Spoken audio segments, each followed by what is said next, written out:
সকলকে খ্রিস্টের শুভেচ্ছা ও মঙ্গলবার জানাই। আজকের নীরব ধ্যানের মূল প্রতিপাদ্য বিষয় হল বাক্যের শ্রোতা নয়, পালনকারী হও। প্রিয় ভাই ও বোনেরা, আজ আমরা যাকোব তার 1 অধ্যায় 19 থেকে 27 পদের আলোকে কিছু গুরুত্বপূর্ণ শিক্ষা গ্রহণ করব।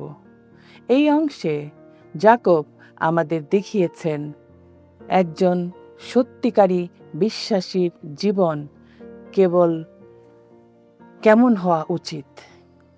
তিনি আমাদের শুধু ঈশ্বরের বাক্য শোনার জন্য নয়, বরং সেই বাক্যকে জীবনে বাস্তবায়ন করার আহ্বান জানিয়েছেন। আজ আমি এই অংশ থেকে 3টি মূল বিষয় তুলে ধরতে চাই।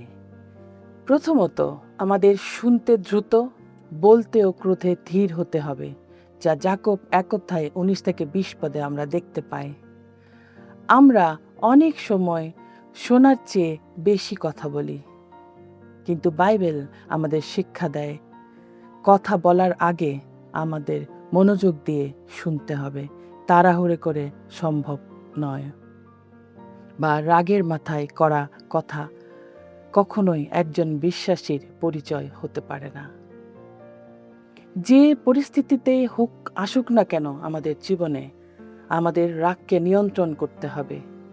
কোনো কথা বলার আগে ভেবে বলা উচিত, যেন আমাদের মুখ থেকে এমন কোনো কথা না বের হয় বা অন্যকে আঘাত করে বা ঈশ্বরকে অসন্তুষ্ট করে।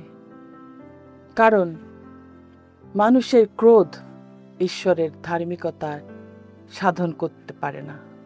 তাই আমরা যেন আবেগকে দাম না দিয়ে ঈশ্বরের বাক্যের আলোকে ধৈর্য ও প্রজ্ঞার সঙ্গে জীবন পরিচালনা করি। দ্বিতীয়ত, আমাদের ঈশ্বরের বাক্যের পালনকারী হতে হবে, যা আমরা যাকোব 1 অধ্যায় 21 থেকে 25 পদে দেখতে পাই। 22 পদে যাকোব বলেন, তোমরা বাক্যের পালনকারী হও, কেবল শ্রোতা হইও না। শুধু বাইবেল পড়া বা উপদেশ শোনা যথেষ্ট নয়। যদি আমরা শুনি কিন্তু তা পালন না করি, তবে আমরা নিজেরা প্রতারণা করি। যাকোব এমন একজন মানুষের উদাহরণ দিয়েছেন, যে আয়নায় নিজের মুখ দেখে চলে যায়, আবার সঙ্গে সঙ্গে ভুলে যায় সে কেমন ছিল। অনেক বিশ্বাসীও ঈশ্বরের বাক্য শুনে অনুপ্রাণিত হন, কিন্তু সেই শিক্ষা তাদের জীবনে কোনো পরিবর্তন আনে না। ঈশ্বর চান তার বাক্য আমাদের চিন্তা, চরিত্র এবং আচরণের মধ্যে প্রকাশ পাক। সত্যিকারের বিশ্বাস সবসময় জীবনের পরিবর্তনের মাধ্যমে প্রকাশিত হয়।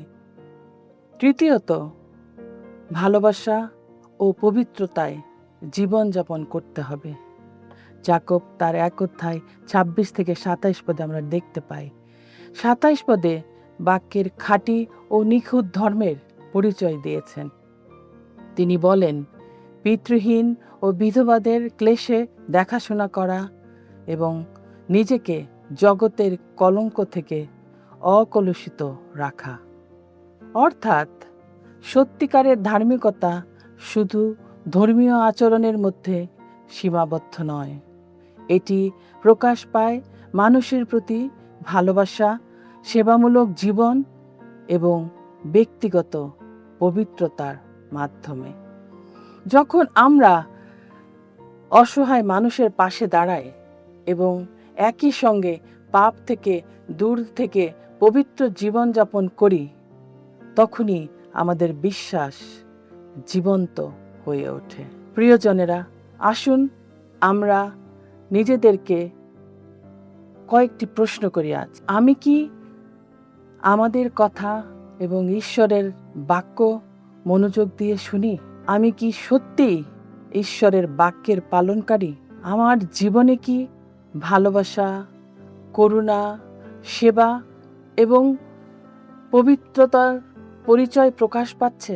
আসুন আমরা কেবল বাক্যের শ্রোতা না হয়ে আর সত্যিকারের পালনকারী হই, যেন আমাদের জীবন দেখে অন্যরা যীশু খ্রিস্টকে জানতে পারে এবং তার মহিমা প্রকাশিত হয়।